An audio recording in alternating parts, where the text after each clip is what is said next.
Mauritius के प्रधानमंत्री doctor नवीन चंद्र राम गुलाब का 4 दिवसीय प्रवास पर उत्तराखंड पहुंचे। स्कूली छात्र छात्रों व एनसीसी कैंडिडेट ने किया स्वागत। केदारनाथ हेमकुंड साहिब की हेली सेवा 15 सितंबर से शुरू करने की तैयारी। उत्तराखंड प्रीमियर लीग 23 सितंबर से दून में शुरू होगा। क्रिकेट का रोमांच, यूपीएल में 11 टीम लेंगी हिस्सा। सीएम धामी और मंत्री आपदा से हुए नुकसान का जिलों में जाकर करेंगे समीक्षा निरीक्षण। प्रभावित परिसंपत्तियों के नुकसान का करेंगे आकलन। उत्तराखंड में त्योहारी सीजन में सख्ती, बिना लाइसेंस नहीं बेच सकेंगे कुट्टू का आटा। उत्तराखंड में वर्दीधारी पदों के लिए होगी समान भर्ती परीक्षा। उप निरीक्षक और सिपाही के लिए अलग नियमावली। आप देख रहे हैं के न्यूज, खबरों का सारथी। सीधा चलेंगे मिजोरम, जहां पर प्रधानमंत्री नरेंद्र मोदी संबोधित कर रहे हैं लोगों को।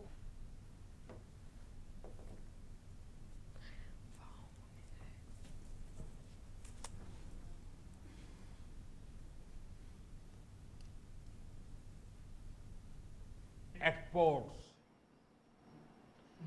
During Operation Sindoor, you all saw how our soldiers taught a lesson to those who sponsored terror. The whole nation was filled with a sense of pride about our armed forces. In this operation, Made in India weapons played a significant role in protecting our country. The growth of our economy and manufacturing sector is very important for our national security. Friends, our government is committed to the welfare of every citizen, every family, and every region.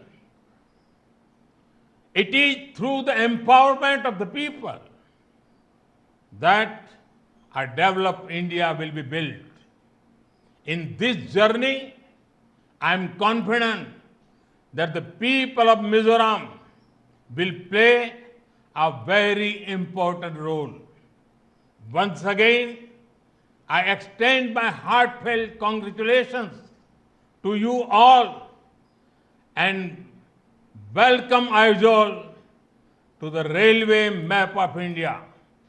Today, due to the weather, I could not come to Aizawl, but I'm sure that we will meet very soon.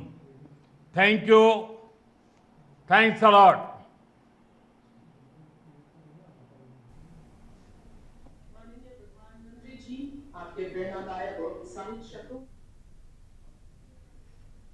Thank you for all that you do for the state of Mizoram. PM Modi Mizoram के दौरे पर, जहां वो मिजोरम का योगदान के बारे में बता रहे हैं। भारत के विकास में मिजोरम के योगदान के बारे में वो लोगों को बता रहे हैं। जहां पीएम ने मिजोरम में रेल लाइन का आज उद्घाटन भी किया है। पीएम मोदी 3 दिवसीय दौरे पर हैं। प्रधानमंत्री नरेंद्र मोदी आज से 3 दिवसीय दौरे पर हैं, जहां वो 5 राज्यों का दौरा करेंगे, जिसमें आज वो मिजोरम के दौरे पर हैं।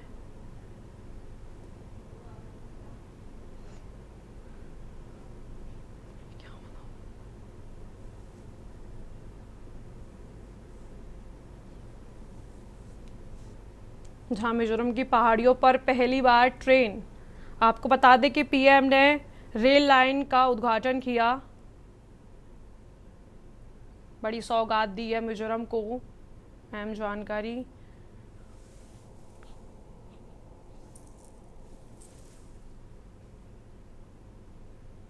आपको बता दें कि मणिपुर दौरे पर हैं प्रधानमंत्री नरेंद्र मोदी।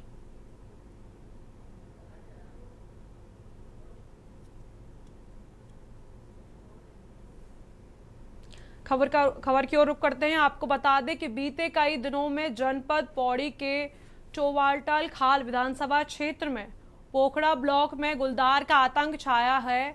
वहीं पशुओं और कई इंसानों का गुलदारों ने निवाला बनाया है। आपको बता दें कि विधानसभा के पोखड़ा ब्लॉक के श्रीकोट गांव के जितेंद्र सिंह की 4 वर्षीय पुत्री को गुलदार आंगन से उठाकर ले गए, जिसकी काफी खोजबीन के बाद डेड बॉडी मिली।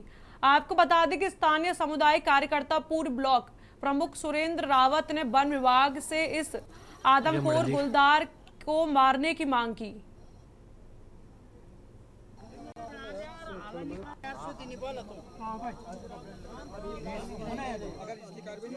कार्रवाई हो रही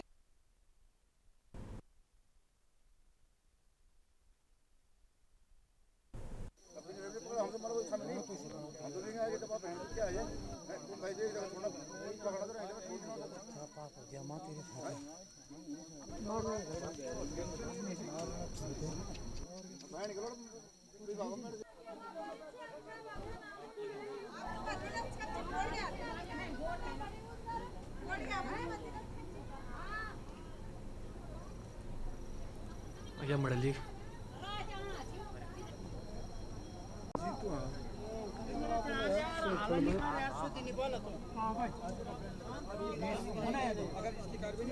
कार्रवाई हो रही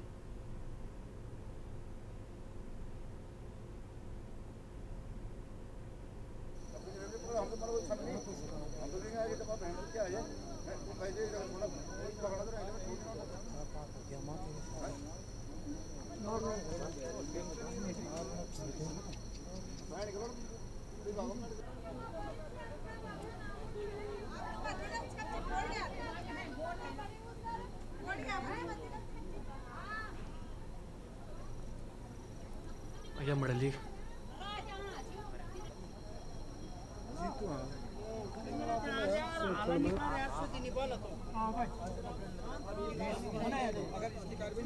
कार्रवाई हो रही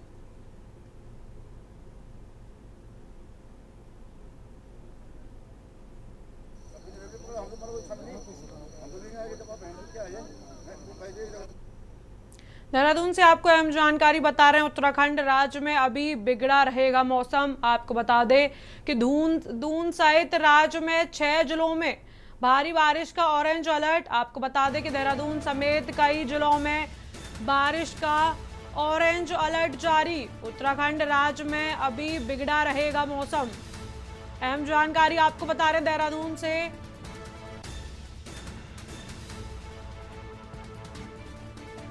उत्तराखंड राज्य में अभी बिगड़ा रहेगा मौसम। अहम जानकारी आपको बता रहे हैं। उत्तराखंड राज्य में अभी बिगड़ा रहेगा मौसम, जिसके चलते दून सहित राज्य के 6 जिलों में भारी बारिश का ऑरेंज अलर्ट। आपको बता दें कि देहरादून समेत कई जिलों में बारिश का ऑरेंज अलर्ट जारी।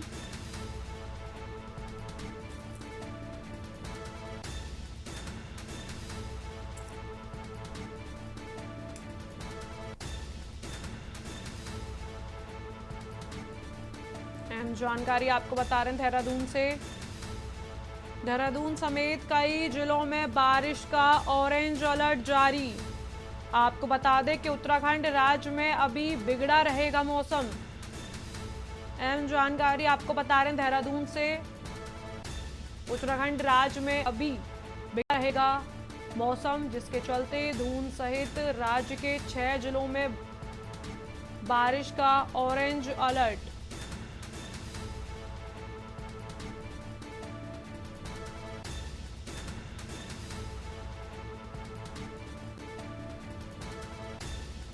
इस खबर पर हमारे साथ अधिक जानकारी के लिए जुड़ रहे हैं संवाददाता शिव नारायण। शिव, दून सहित राज्य के 6 जिलों में भारी बारिश का ऑरेंज अलर्ट जारी हुआ है, इस पर क्या अधिक जानकारी है? हाँ, देखिए बताना चाहूंगा, जिस तरीके से एक बार फिर मौसम बिगड़ा है और ये पूरे राज्य में 6 जिलों में मौसम बिगड़ा रहेगा। और आज जो मौसम विज्ञान ने भी इसकी चेतावनी देते हुए सारे जिलों में अलर्ट जारी करते हैं। और वहीं टिहरी की बात करें तो टिहरी में कक्षा 1 से लेकर 12वीं तक और आंगनबाड़ी जितने भी केंद्र हैं वो सब आज बंद कर दिए गए हैं, क्योंकि जिस तरीके से भारी बारिश की चेतावनी दी गई है उसको लेकर के काफी अलर्ट रहने को भी कहा गया है। जिस तरीके से देखा जा रहा है देहरादून समेत कई जिलों में ऑरेंज येलो अलर्ट कर दिया गया है। उसी को लेकर के कई तरह की जो सावधानियां बरतने के लिए किया गया है और सभी से अपील भी की गई है कोई भी नदी किनारे ना जाएं, घाट पर बिना काम के ना जाएं या ऐसी जगह ना जाएं। और पुलिस प्रशासन भी सतर्क है। आपदा प्रबंधन केंद्र में भी लगातार निगरानी की जा रही है, कहीं से ऐसी कोई घटना सामने ना आए जिससे कि बड़ा नुकसान है। उसको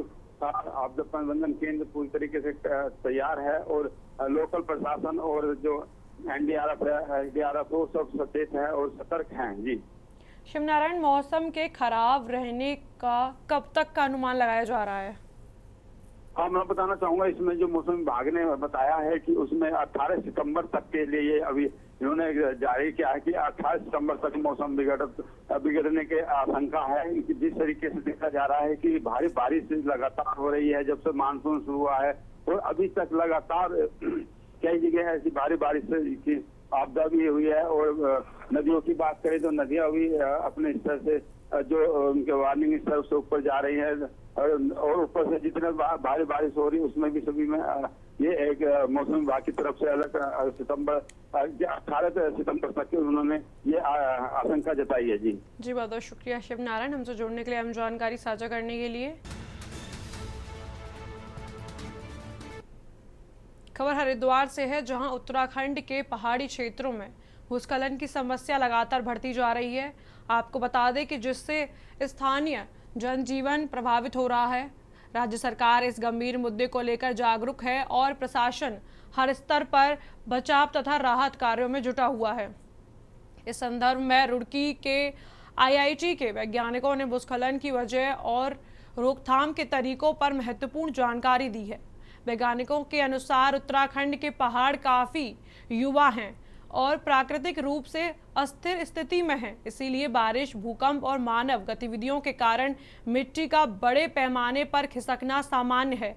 भूस्खलन को पूरी तरह रोकना मुश्किल हो सकता है, लेकिन इसे कम करने के लिए प्रभावी उपाय अपनाए जा सकते हैं।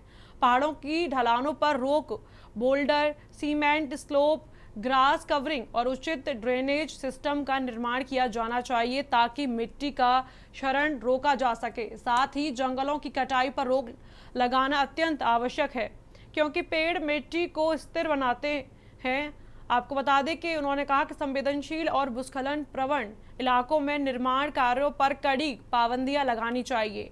इस तरह के इंजीनियरिंग उपाय और पर्यावरण संरक्षण के कदम मिलकर उत्तराखंड में भूस्खलन की घटनाओं को काफी हद तक कम कर सकते हैं। सरकार और वैज्ञानिकों का मानना है कि सही दिशा में प्रयास करने से पहाड़ी इलाकों को सुरक्षित बनाया जा सकता है और प्राकृतिक आपदाओं के प्रभाव को कम किया जा सकता है।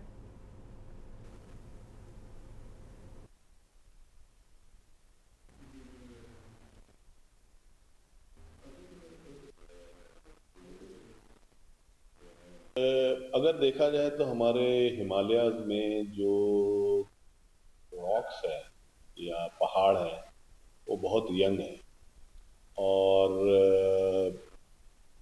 जब भी स्लोप जो है 50 डिग्री से ऊपर होते हैं तो वो अनस्टेबल हो जाते हैं। उनकी अनस्टेबिलिटी को अगर हम प्रोटेक्ट कर लें, कई गवर्नमेंट की कई स्कीम्स हैं आजकल जो है, अगर आप देखते होंगे कि रोड साइड में they are putting up the rock bolts and protection, they are doing it. तो उससे जो है जगह जगह पे प्रोटेक्शन करना जरूरी है और उसके अलावा जो है हमको अवेयर होना पड़ेगा कि जो है हम जो सरकारी नियम हैं।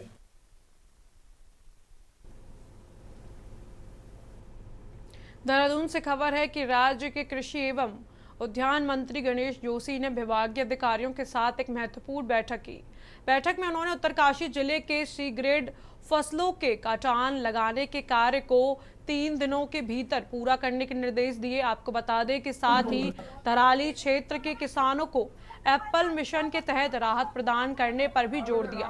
मंत्री ने जायजा परियोजना को तेजी से आगे बढ़ाने और नवंबर माह से प्लांट स्टेशन कार्य शुरू करने के लिए कैलेंडर शीघ्र जारी करने को कहा। इसके अलावा डेरवाड़ क्षेत्र के बकाया भुगतान को तत्काल निपटाने के लिए भी आदेश दिए।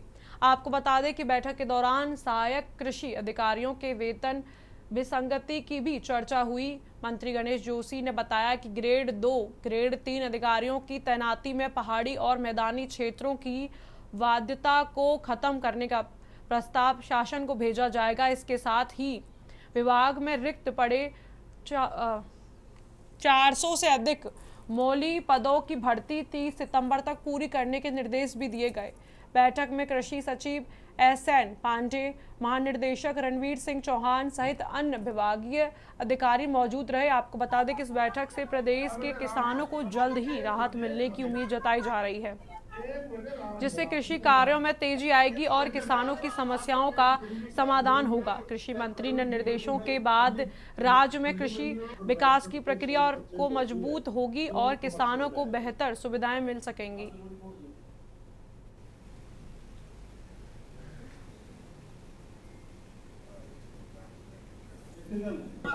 बोलिए अभी। आज अभी तो गवर्नेंस कमेटी की मीटिंग थी, इसमें 20 मत थे और जिसमें 11 का समाधान किया है, 9 पेंडिंग रखे हैं। मैं इसके लिए अधिकारीगण का और सभी मेंबर साहिबान का धन्यवाद करता हूं कि इनके सहयोग से रोहतक गवर्नेंस कमेटी की मीटिंग में मौके पर अच्छा समाधान अधिकारी करवाते हैं। तो इसके लिए भविष्य के लिए भी मैं और उम्मीद करूंगा कि जो लोगों की समस्याएं हैं उनका समाधान हो। इसके लिए विशेष तौर से आज मेरे सामने शहर के अंदर पीने के पानी की समस्याएं, सीवर की समस्याएं ज्यादा आई है। आज मैंने अधिकारियों की ड्यूटी लगाई तो अधिकारियों ने मुझे आज बताया है ऑन रिकॉर्ड कि जो रोहतक शहर के अंदर 40-50 साल से जो पुरानी पाइपलाइन थी उनके अप्रूवल मिली है, तो थोड़ा समय लगेगा। तो मैं public health minister Ranveer Gangwa से बात करके बहुत जल्दी वो अप्रूवल धरातल पर आए, जिससे कि ये पाइपलाइन चेंज हो और लोगों को पीने के लिए शुद्ध पानी मिले। और आज NH के जो लोग आए थे उनको भी निर्देश दिए हैं कि जिन गांव में NH के सड़कों के अंदर पानी है या उनके जो नाले जो रुकावट हुई है उसको तुरंत और सफाई कराएं, जिससे कि क्योंकि बारिश आपको पता भी बारिश सबकी बार अधिक होने से समस्या तो थी।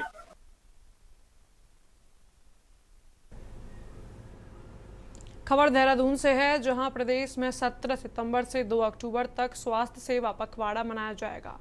आपको बता दें कि स्वास्थ्य मंत्री डॉक्टर धन सिंह रावत ने अधिकारियों के साथ बैठक कर इस आयोजन को सफल बनाने के निर्देश दिए।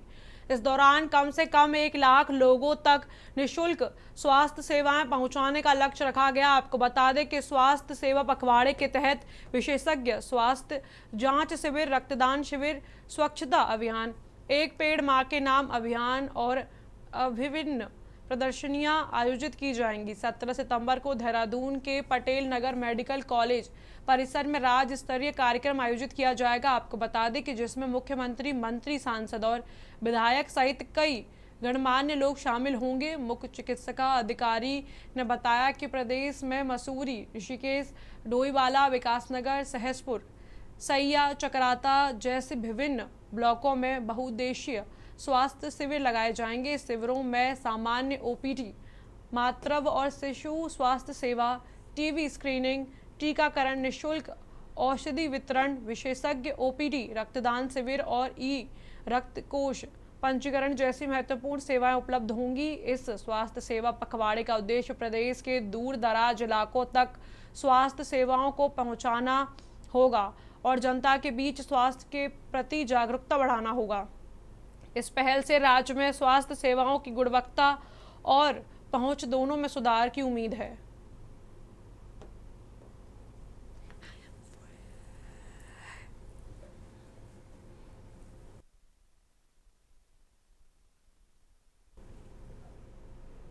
उत्तराखंड की खबरों में फिलहाल इतना ही। आप देखते रहिए के न्यूज़ इंडिया।